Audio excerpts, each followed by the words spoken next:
এই জায়গাটার নাম হলো রিক্সাওয়ালার দোকান। আর এই পাশে যে জায়গাটা আমরা দেখি এইটা হলো নোয়াখালী খাল, মাইজদি, সোনাপুর, তারপরে বসুরহাট, কবিরহাট সহ অঞ্চলের পানিগুলো এই খাল দিয়ে এদিকে নামে। অথচ একদম খালের মাঝখান বরাবর এই একটা বাঁধ, আর এইদিকে সব প্রজেক্ট। অর্থাৎ এই নোয়াখালী খালের পানিগুলো এই পথ দিয়ে এই সাগরে যাই পড়ে। অথচ এই জায়গাটার মধ্যে পুরো প্রজেক্ট আর বাঁধ দিয়ে সব ভরপুর করে দেখছে, পানিগুলো সরার মতো কোনো জায়গা নেই।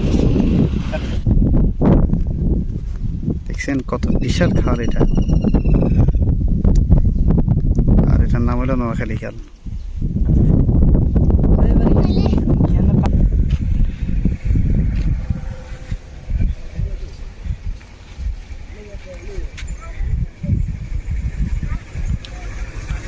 সব পানি আর পানি ভরপুর হয়ে গেছে, এই সেই নোয়াখালী খাল।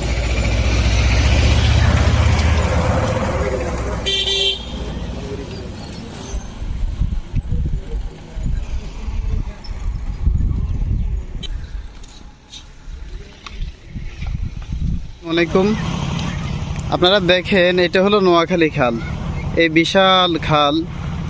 আর এই খালের মাঝখানে, ঠিক মাঝখান বরাবর এখানে বাঁধ, একদম খালের মাঝখান বরাবর বাঁধ। আর খালের অপোজিটে যেটা একদম এইদিকে যে রাস্তাটা দেখেন, পুরা খালের সামনে যত দূর আপনি তাকাবেন ওইখানে প্রজেক্ট আর প্রজেক্ট দেখবেন। যত দূর তাকাবেন সেখানে শুধু প্রজেক্ট আর প্রজেক্ট, অসংখ্য প্রজেক্ট।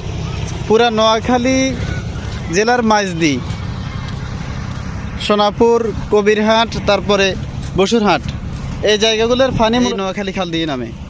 আর এই বিশাল নোয়াখালী খালের মাঝখান বরাবর ওই বাঁধ দেখেন।